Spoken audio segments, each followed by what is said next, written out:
Hello and welcome back to the Middle Age Gaming Podcast. On today's episode, we will be talking about exclusives and their place in the gaming sphere. But before we begin, Adam, would you like to give those of our non-gaming viewers a quick background on what you mean when we say exclusive? Yeah, I think that's a great idea. So, given that the term has meant a couple different things over time, especially in the last few years, originally an exclusive was a game that was basically only available on a platform. So a great example of that might be like Mario, which you would only see on Nintendo, but you would not see it on the original Sega consoles, and currently we don't even see it on mobile. Recently, however, there has been kind of a new thing where people are referring to exclusives a little bit differently. A lot of times you'll see either the term console exclusive or a timed exclusive. A console exclusive is a game that is available on only one console, but is also available on the PC. So an example of this might be something like Halo, which you can play on the Xbox, but you cannot play it on PlayStation, but you can play it on PC. So that would be a console exclusive because it is only exclusive to consoles. Also, there's been a little bit of discrepancy recently in the fact that console exclusive, does that include games that are available on previous generations or only the most recent generations? So, for example, Horizon Forbidden West is available on PS4, but now it's also going to be, or is on PS5, but now it's also going to be on PS4. So is that a console exclusive because it's on two PlayStations, or is it a console exclusive because it's on PlayStation only?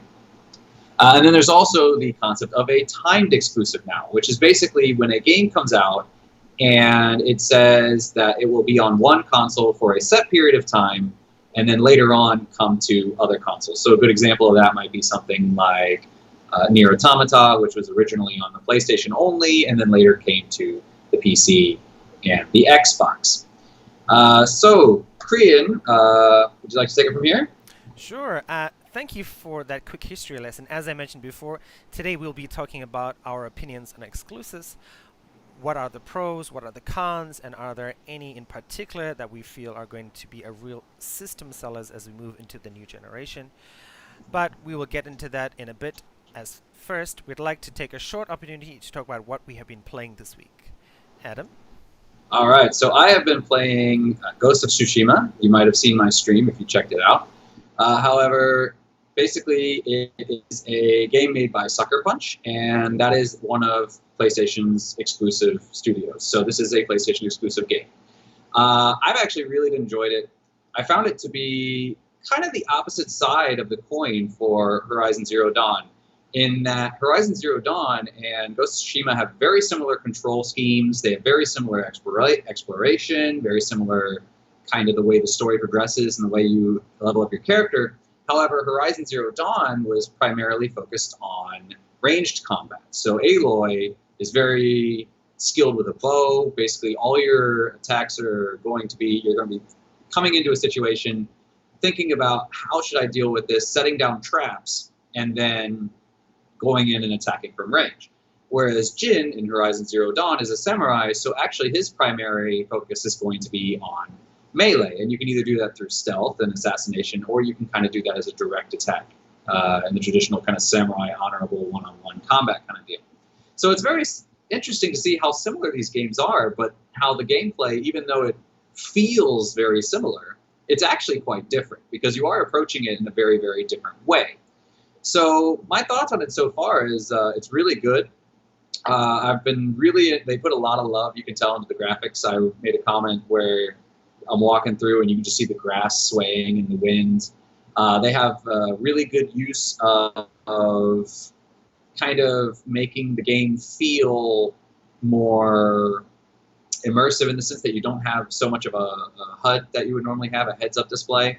You have your life bar and you have these things called focus, but beyond that, the screen is basically bare. You don't have a compass, you don't have a mini-map or anything like that. So in order to kind of guide you, normally you would have, like in Skyrim, you have a little notice on your compass. Here what they do is you can swipe up on the D-pad and it'll create a gust of wind that moves in the direction of your objective. So that's kind of an interesting way to kind of use the environment to kind of guide you so you don't get so lost. So who do I really think this game is for? I would have to say if you're the kind of person who likes action RPGs, games like The Witcher, Horizon Zero Dawn, maybe to a lesser extent, games like Fable and those kind of older ones, I think you'd really get a lot out of this game. It's a lot of fun. People who play games like Dark Souls and that sort of thing might get a lot of fun out of it too, because it does have that kind of melee aspect. There's a parrying, dodging, blocking. So it is much more in depth in terms of melee combat than Horizon Zero Dawn was. So yeah, if you're into that kind of game, I think you'd really enjoy it. Now, it's not a slower paced game. There is a lot of quick reaction speed. So if you're the kind of person that doesn't like those kind of twitchy games, it might not be quite for you. But if you do enjoy, that kind of Dark Soulsy action adventure kind of thing, I think it would be right up your alley.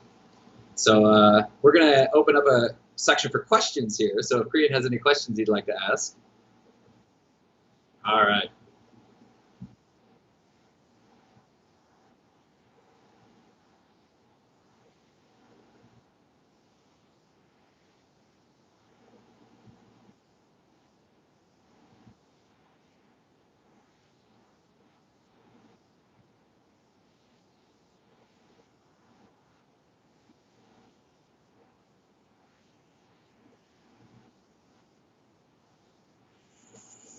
That's a very good question.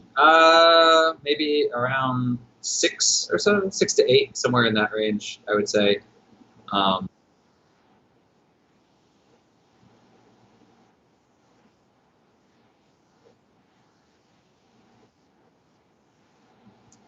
okay, so there's 4 difficulty settings. There's basically an easy, normal, hard, and extreme mode.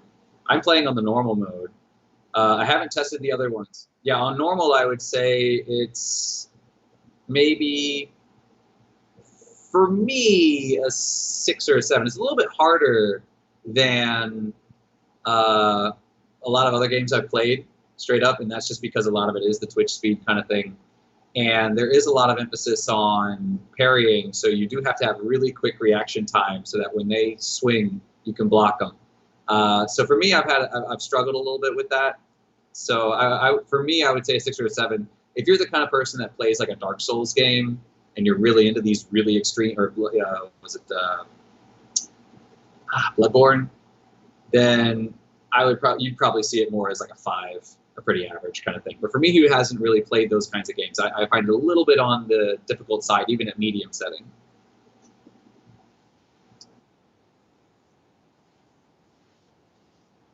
Oh, quite a few times.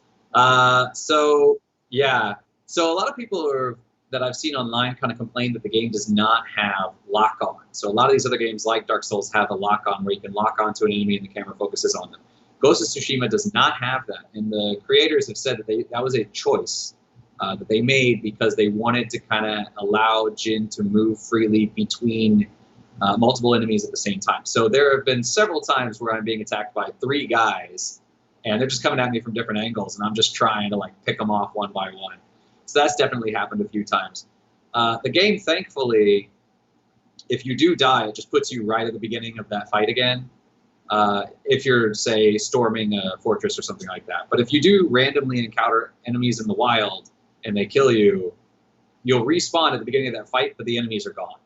So you lose that opportunity for experience. But on the bright side, that means you're not just going to get killed over and over and over and over and over again.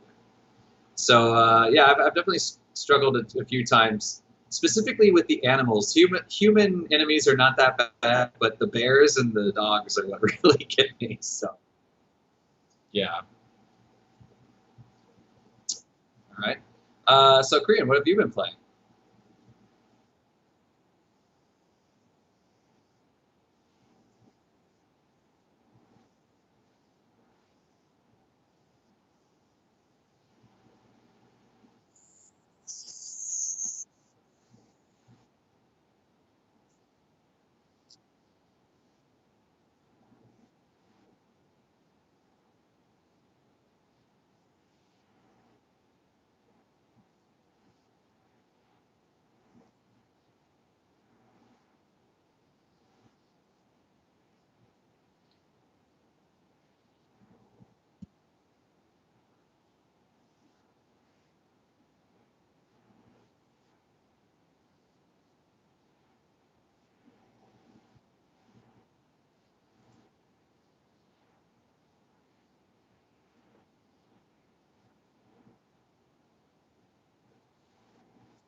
That sounds really interesting. I know, like for instance, my wife and even I do, enjoy those like TLC or something. We'll have a lot of these like house flipping shows where people go in, they buy a house, they redecorate it, and then they resell it. So it seems like there's definitely a market for that sort of thing. I would have never thought to make that into a game though. Um, so yeah, so you said it's kind of like a Zen thing, kind of like Stardew Valley or Harvest Moon. Do you think it would be comparable to something as well as, say, like Roller Coaster Tycoon or SimCity in that sense? And like, do you actually customize the houses, or you're basically just kind of rebuilding on preset uh, bones, I guess?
Okay, yeah, there's definitely a market for those Zen kind of games.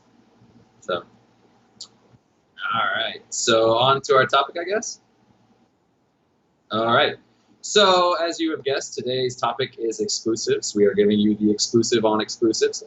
So, what I'm going to be doing is discussing my point of view from a kind of console approach, and Cree is going to be going from a PC angle because when we say exclusives, they are actually quite different in the context of consoles versus in the context of PCs.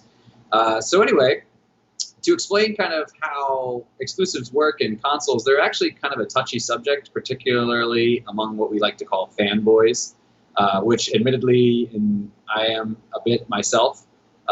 In all honesty, there have been times where I hear, oh, this game is coming for PlayStation, or back in the day, oh, this game is coming for Sega. And I'm like, oh, yes, super excited. And my friends on Nintendo or my friends on Xbox are like, oh, and I'm kind of internally laughing at them. So I'm definitely guilty of that, and vice versa, where they're getting a game and I'm like, oh no. But as I've grown older, I've definitely become much more sympathetic to my fellow gamers, and I definitely feel now that when I see a game that's an exclusive, I enjoy it, but I do kind of have a little bit of sadness inside where I'm like, oh, I wish somebody could share this. For example, when Horizon Zero Dawn came out, I talk about it all the time. And Koreans like, oh, that sounds so much fun. And I'm sitting there like, oh, I wish you could play, but you can't. So when they announced that it was coming for PC, I was actually very excited. I know some PlayStation people were probably like, no, but I was actually quite happy to hear that. So in the console sphere or environment, the purpose of an exclusive is basically to sell that console. So for example, PlayStation will make an exclusive game for PlayStation specifically to encourage people to buy their hardware. Now, obviously, you could probably actually make more money if you sold it on multiple platforms because then you're making more sales. If I sell to 100 PlayStation people and 100 Xbox people, that's 200 sales. So you could definitely make more money on the game itself by having a multi-platform game. However, by having an exclusive, that forces people to buy your system or suggests that they should buy your system. And then once they're already in your ecosystem, all the other games they're buying are also going to be for that system because that's what they already have. So the real purpose of exclusive here is to encourage people to buy the hardware. That's its primary purpose. Now, however, so usually what they do is they have their own studios. For example, Sucker Punch belongs to PlayStation. So Ghost of Tsushima is a PlayStation property. Other games like Horizon Zero Dawn or Gravity Rush are the same thing. Halo is owned by Microsoft. And back then, Microsoft basically owned Bungie. Well, Bungie left Microsoft, but because Microsoft owned the rights to Halo, Halo has never been released on anything except for PC. So usually they use their own studios, but sometimes they also will buy already created studios or established studios, which is what we saw last week with Microsoft buying Bethesda. Bethesda is a pretty big company. It has a reputation. So Microsoft knows if we buy Bethesda, we're not just buying the company and their games, we're also buying that reputation. So that's another way to do it. Now, this could be both good and bad. The pro side is this can mean a studio does not have to worry about financing. For example, when Bungie first created games, they created a game called Oni and Marathon, and then later on were bought out by Microsoft when they created Halo. And this can basically mean if you're funding yourself, basically each of your projects is going to be moving on and funding the next project. So you need to make sure that you're selling games really, really well. Now, if you belong to a bigger company like Microsoft, they're footing the bill, which gives you a lot more freedom into what you can do because you don't have to worry about financing.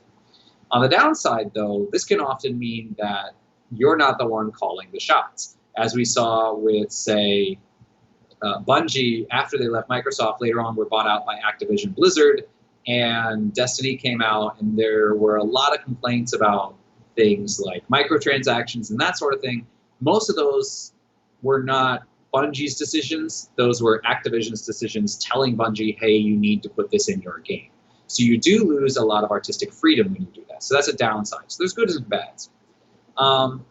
So when I was younger, I always would get really, really excited when I found out a game was coming for my console, as I said before. Now I've kind of changed, but there are a few exceptions in exclusives that I do kind of actually like, and I think that they're kind of a good thing. And those are, one of them is the multi-platform game that is a timed exclusive when the original was also an exclusive.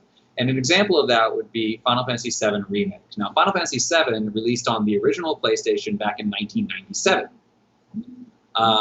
Once they got to, I think it was around Final Fantasy XIII, they went multi-platform. So you can start buying Final Fantasy games on the Xbox as well. So this expands their market. So going back, now they're doing Final Fantasy VII Remake. It is, again, a multi-platform game, so it will be on Xbox, but because the original Final Fantasy VII was on the PlayStation, they released it first on the PlayStation and gave them kind of this timed exclusive status. I think that's kind of a good way to kind of show appreciation to loyal fans of certain, or loyal companies and that sort of thing. So I think that's really good. That being said, the Final Fantasy VII Remake exclusivity is a year long. So I think that's probably a little bit too long. I think they probably should have gone with a month, especially in this post-COVID world where everybody's at home. So, what was the old statute of limitations on a spoiler? Like, what, a month? Now it's basically 2 weeks. So if you haven't played this game for a year, it's really hard to avoid spoilers for a year. So I think they probably should have shortened it, maybe a month, maybe 2 at most. But I think it was probably a bit too long. But I do like the thought. However, Final Fantasy XVI, which is going to be a brand new game in the franchise, is also going to be PlayStation exclusive. That one I don't so much approve of because it has no history on PlayStation. It's just a new game, so I really think everybody should be able to enjoy it at the same time.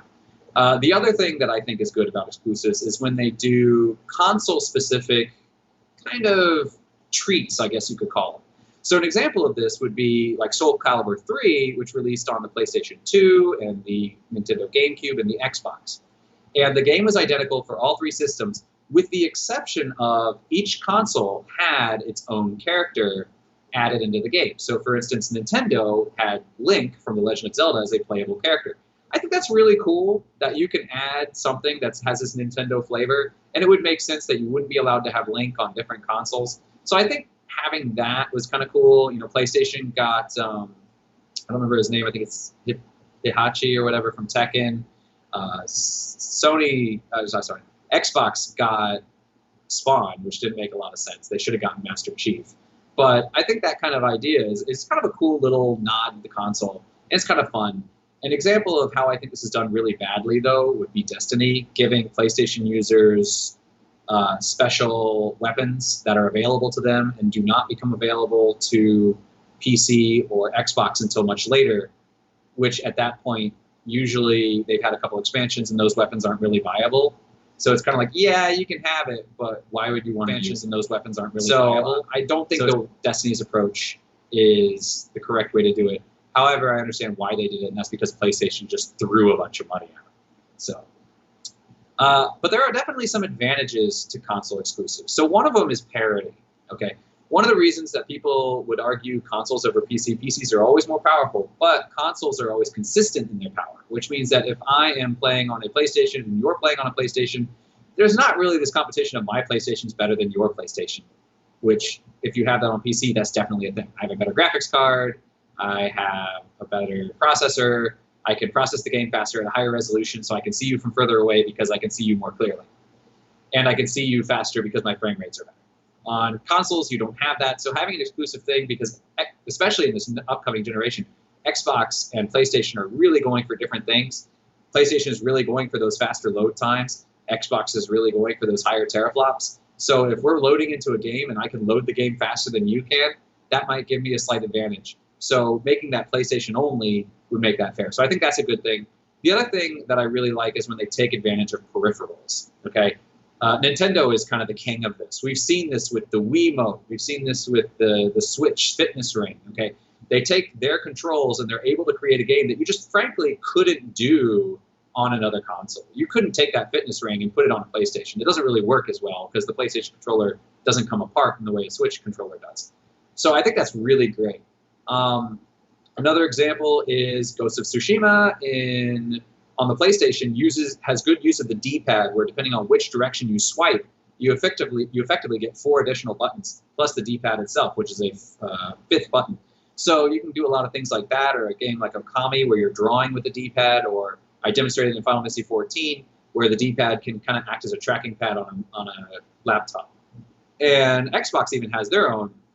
They haven't done it in a while, but the Kinect on the Xbox 360 had voice recognition. So in a game like Skyrim, where part of your spells are basically shouting out words in the Draconic language, okay? So if you shout out, force in the Draconic language, it creates kind of a shockwave.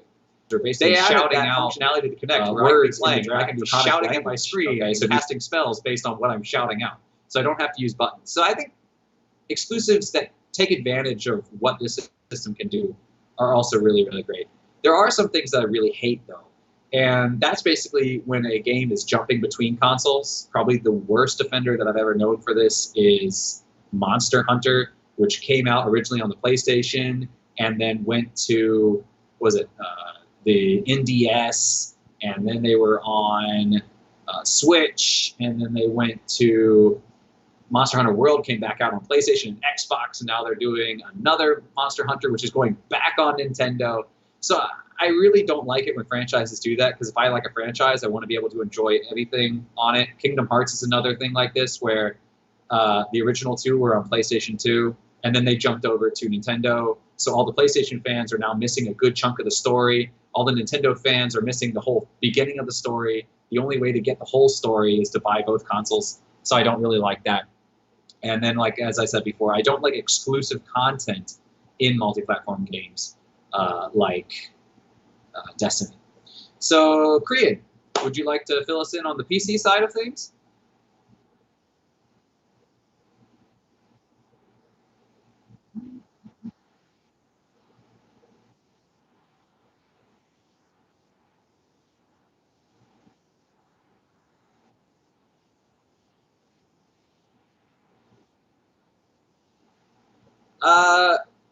I think it depends on who you're talking about. I think that Nintendo is probably going to definitely continue with the exclusives. That's kind of where they shine. A lot of people don't really like the third-party offerings on the Nintendo systems, but their first-party things are, the Legends of Zeldas, the Mario's. Those are their big moneymakers. So I don't see Nintendo doing that. Xbox, I think they're moving away from a console kind of market. So I think they're trying to do this Game Pass, and I think that they will eventually push to release Game Pass on, say, the PlayStation and the Nintendo. So I think Xbox will definitely move away from kind of the traditional concept of what a exclusive is as far as consoles, where you can play it. But I do think that they will have exclusives exclusive to Game Pass itself. And as far as PlayStation, it's really hard to say because I would normally want to say they'd be like Nintendo and they'd want to keep their stuff proprietary. But with Horizon Zero Dawn and there's rumors of Bloodborne going to PC, I don't know if they'll go release on other consoles, but I do think they're going to start releasing more on PC. So I do think that they're going to kind of move away from that model. But yeah, Xbox, I think, is probably moving into more like what Sega did, where they used to make consoles, and then they said, you know what, we're just going to make games, let other people handle the console thing. I think Xbox is going to do something similar, where they're going to say, okay, let other people handle the the consoles. We're going to focus on cloud gaming and put that feature on other people's consoles. I think that's where they're going to go.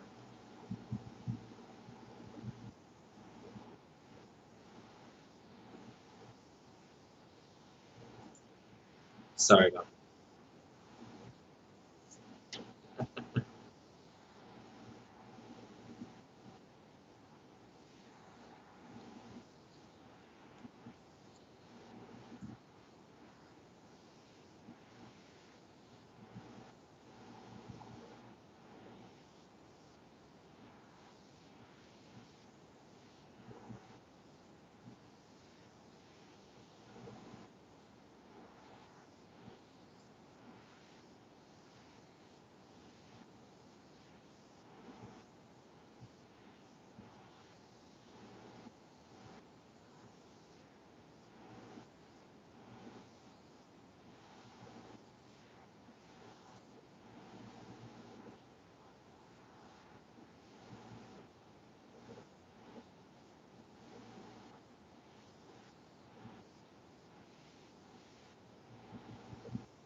No audio.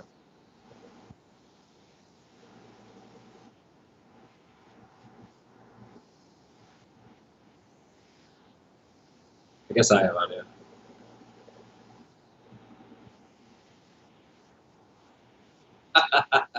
He's fixing it. Don't worry. All right, we got it.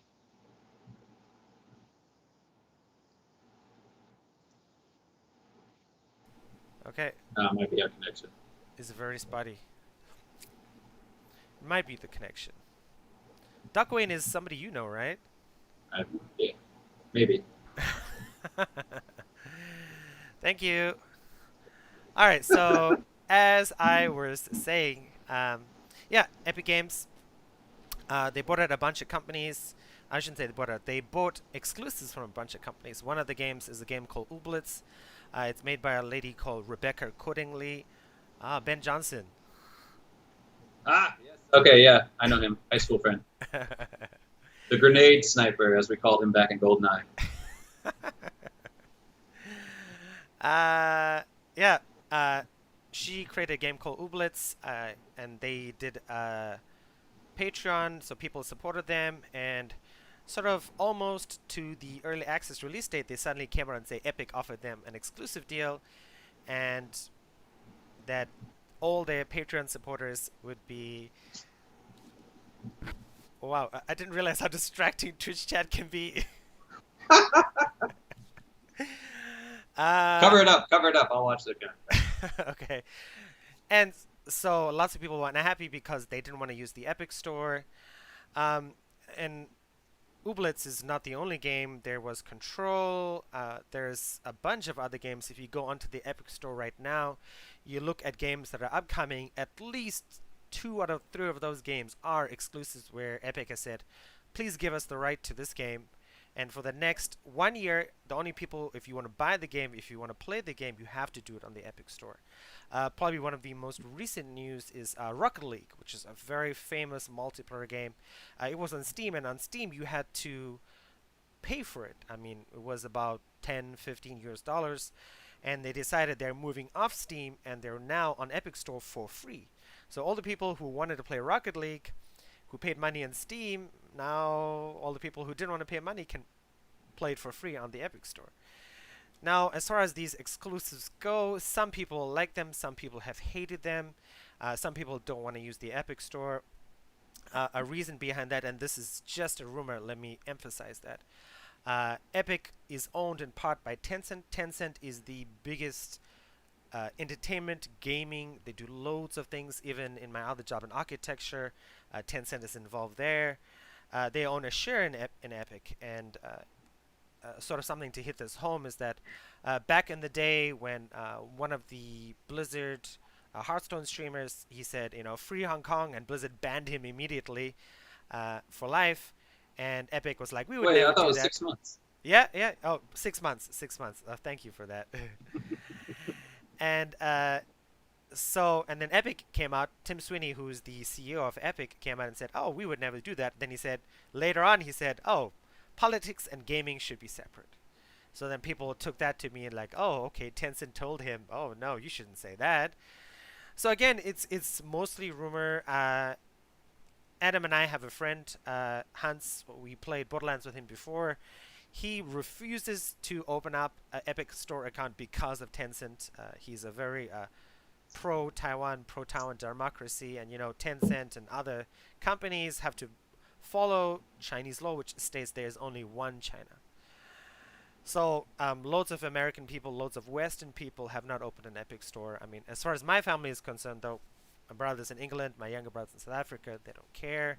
I have an Epic Store account. I'm not a big fan of their store because they've relied on exclusives, but at the same time, Steam itself does not have their function. Does not have Epic does not have the functions that Steam has. So when you go into the Epic Store, you can buy a game. You can now see critic reviews, but you cannot look at consumer reviews. You cannot see, people complain about hardware. You cannot. There's no forums. There are no refunds. Not an easy way like Steam has. Steam, if it's less than 8 hours, you get a refund immediately.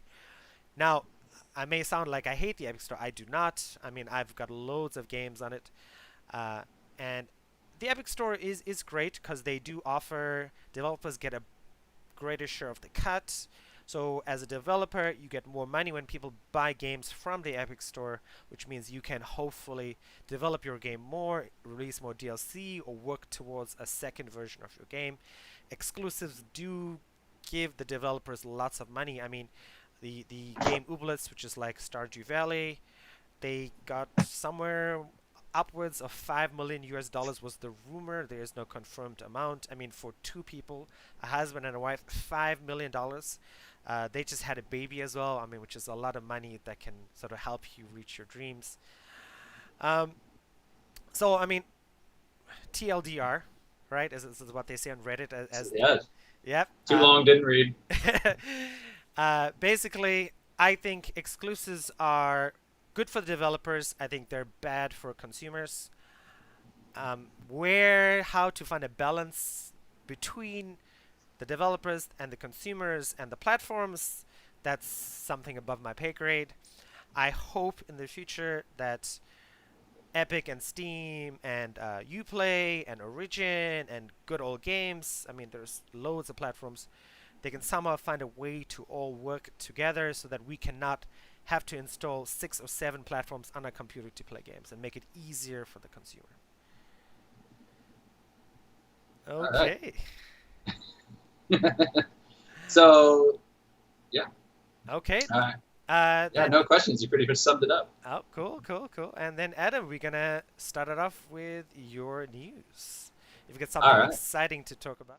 I do. It's very interesting.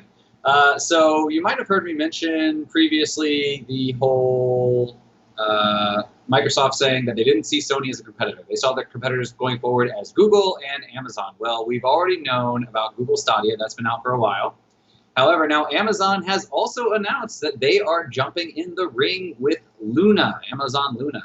So Amazon Luna is basically going to be very similar to what we're seeing with Google Stadia. It's going to be very similar to what we're going to be seeing with xCloud, which is basically the Xbox streaming app. And basically the way it works is that you are not going to need a high-powered PC. In the future, what's going to happen is somewhere off who knows where is going to be a really high-level PC able to play 4K games at 120 frames per second or whatever, and that's going to stream to your, that's going to be streaming to your screen, and then you can play it from home. So this is kind of a model moving forward that a lot of people are moving towards, and now Amazon is jumping and throwing their hat into the ring. So what they're trying to do, though, is they're going to be a little bit different than what we've seen with Google Stadia and xCloud. Now, in Google Stadia, you pay for Stadia, and then you get all the games that you have. And then also, with you can also buy games. So you have whatever's on Game Pass. Sorry, I'm mixing up xCloud and Google Stadia. With Google Stadia, you can basically, they have some free games with the, I don't remember what they call it, Google Plus or whatever, but you have some free games with that. But then you can also buy games off their store and then own those permanently. Now, xCloud, they haven't, maybe they've announced it, I'm not quite sure, but I think they're kind of a similar model. Now, Amazon Luna, there is no purchasing of games whatsoever. It is only their package deal. You can only play the games that they currently have on available. However, what they're going to be doing differently is where Google Stadia has, I think they said something like 1,500 games, and xCloud has something like 200 games. Luna is going to be offering channels. So currently they only have one channel, that's Luna Plus. However, they will be adding a Ubisoft channel soon.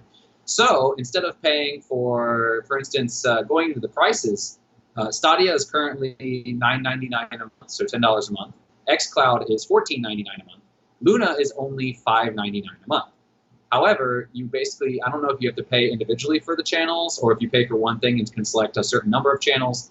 But by doing this, you can basically subscribe to games that interest you. So, for example, if you enjoy platformers, then maybe there's a platforming channel. There's just a bunch of platformers on there. So then you're not having to pay for 1,000 games, you know, and including fighting games, which you're never going to play. You can only pay for 100 games, which are all games in the genre that you're interested in.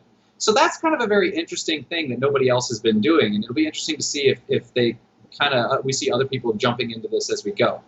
Currently, they only have 50 games on their main channel, and there's only about 50 games on the Ubisoft channel. So unfortunately, there's not a huge variety as of yet, but there's definitely some growth there.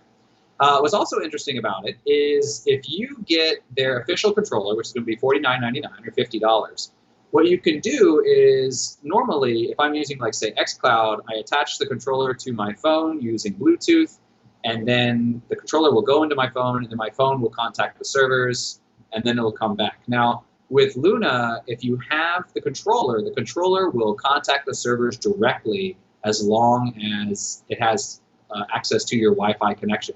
So basically, you're cutting out that middleman, that Bluetooth middleman of talking from the controller to the phone, and you're just talking directly to the server. So this is going to help with latency a little bit and allow you to have a slightly faster work speed, basically, on your game. So that's a really, really cool thing. The other thing that's really cool about it is that it is not a traditional app. It is actually going to use a progressive web app. And what that means is that actually, whereas, say, like, if I have a game, normally you have a little app icon. The way Luna's going to work is it's actually just going to open up a browser, and you're going to be playing a game on the web page, basically, through a browser.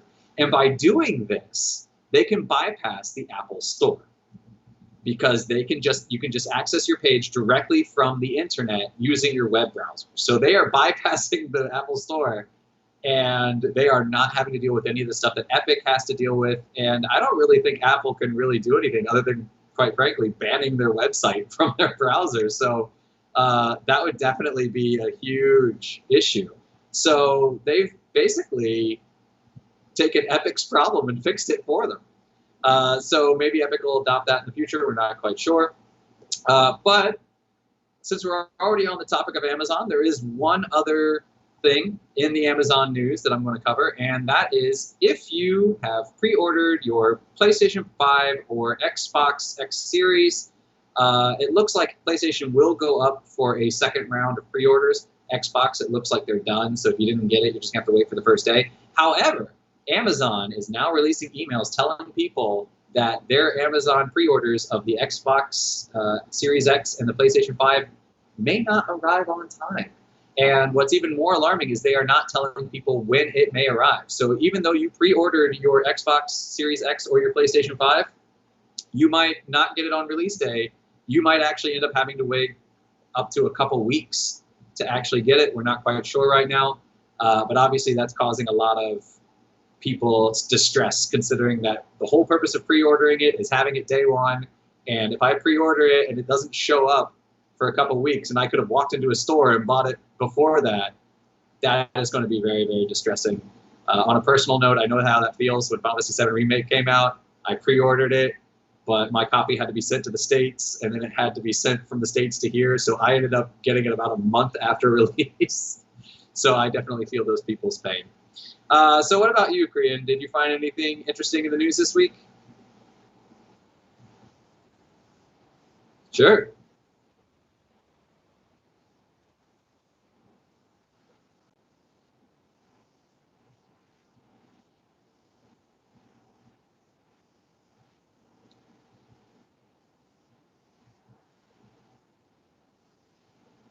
Um, you know what? I probably would. I mean, I pay for I pay for Netflix, and I pay for HBO Go. Um, and we ended up dropping cable because of it. So actually, we ended up spending less on those two things than we do on cable. So yeah, I could definitely. I mean, I already kind of do that with videos, but also like for instance with the Xbox Game Pass. Now this isn't streaming, but with the Game Pass, you pay what? Like I said, $15 a month basically. Whereas with the PlayStation 4, a new game, you're going to be spending about $70. So if I can finish a game every 4 months, I'm actually spending less on something like Game Pass. So for instance, if you had say Luna or something like that, and I'm paying $5 or yeah $5 a month, you know, if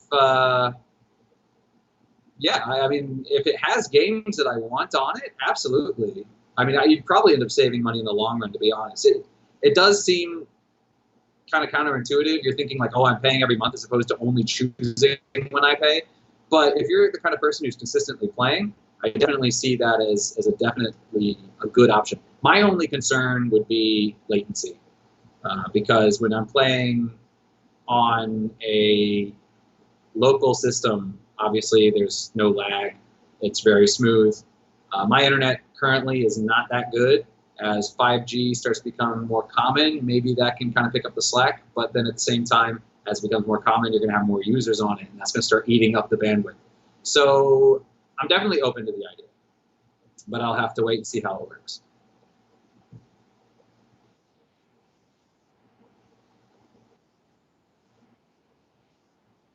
Related to Adam's news. Today I'm going to be talking about Taiwanese news actually. It is the GeForce Now's release in Taiwan, in Kaohsiung.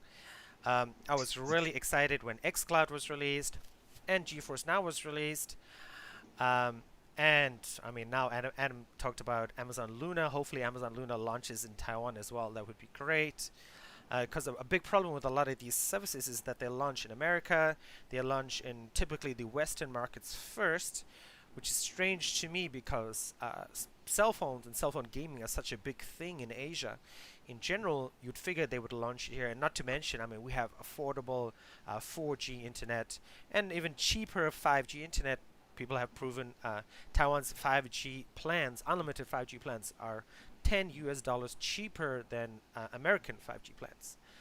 So GeForce Now has launched in Taiwan. However, it is unfortunately only available with one cell phone provider or one ISP, which is in English it's called Taiwan Big Brother or Taiwan Dagada. And they are not the fastest internet provider by any means, not even the biggest ones, which I find very, very strange. I complained about this to Adam because I don't have as many opportunities. Thanks, Doc Wayne. As I was saying, I don't have many opportunities to game. So for me, gaming on my phone somewhere, like, I mean, I'd love to play Gears of War, Gears Tactics for 20 minutes somewhere if I'm waiting between classes. And to me, that sounds like perfect sort of increase my gaming exposure without having to lug around my huge desktop PC or my Nintendo Switch with me, which is sort of more. I mean, the Switch small, I'll give it to you, but it's still obtrusive if you're sitting in an office or you're sitting in a classroom or waiting outside a classroom or waiting somewhere. When you pull out a Switch and people just sort of notice it. But if you're just using your phone, nobody's gonna be like, "What is that guy doing over there?" So GeForce Now available. So the problem is, what I don't like in Taiwan, I mean, this goes back to the idea of exclusives as well, is that you have to use this company if you want to use GeForce Now in Taiwan. GeForce Now, I should have said this earlier, is a streaming platform. There's a free option. I think you only get to play 30 minutes a day. You get to pay money as well, and if you pay money, it's unlimited. They had a somewhat of a good start. They started with loads of games, but they had also a rocky start, in the sense that they started with loads of games, but people were like, hey, we didn't give you authority to have this game on your server. So loads of games got removed from the catalog. There's still quite a lot available now. I'm hoping for more stuff to be available in the future. And it's something, and I really hope they expand it to the other two other major companies in Taiwan. So if you're a Taiwanese gamer and if you're a Taiwan Dagada subscriber, please keep an eye out for that. If you're listening or you're watching it later, please drop us an email at middleagedgaming2020@gmail.com.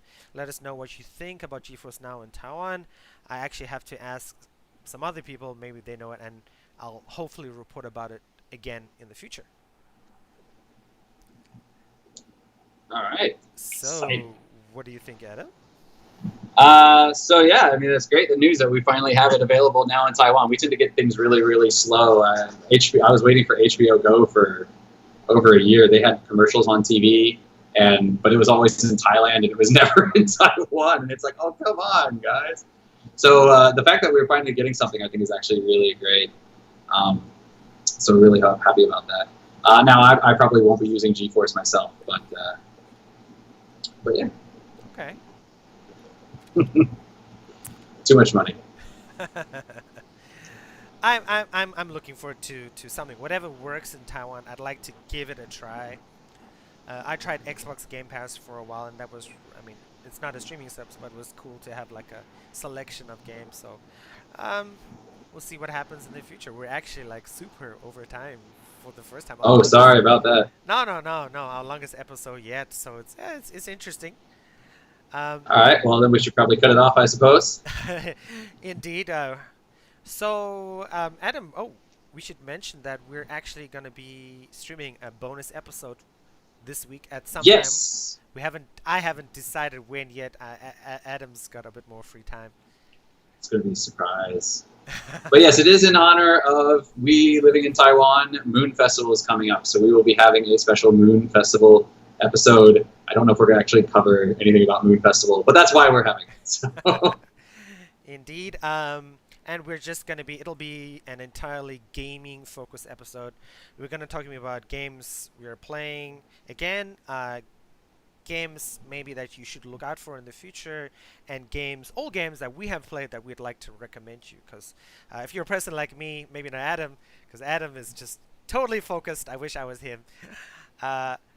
You're always looking for games to play, so tune in for the next episode. You'll at least get to hear 6 cool, interesting games, either on the PlayStation or the PC or the Switch. You say focused, I say obsessive. All right. Well, anyway, thanks for listening. Let us know what your thoughts are on exclusivity. Are you for it? Do you think it's a good thing? If so, why? Or are you against it? And what do you not like about it? So feel free to leave those in the comments. And we hope that you had a good time today. And we look forward to talking to you again very, very soon. Definitely. If you're looking forward to contacting us, please contact us at Gaming Aged on Twitter. That's the only handle we could get, unfortunately. Or Middle Aged Gaming on Facebook, or Middle Aged Gaming again on Instagram. Send us a DM on Instagram, or any way you want to contact us. We'd love to hear from you. And that will be it. Tune in this week. We'll announce it again on social media before the episode airs if you want to watch us live.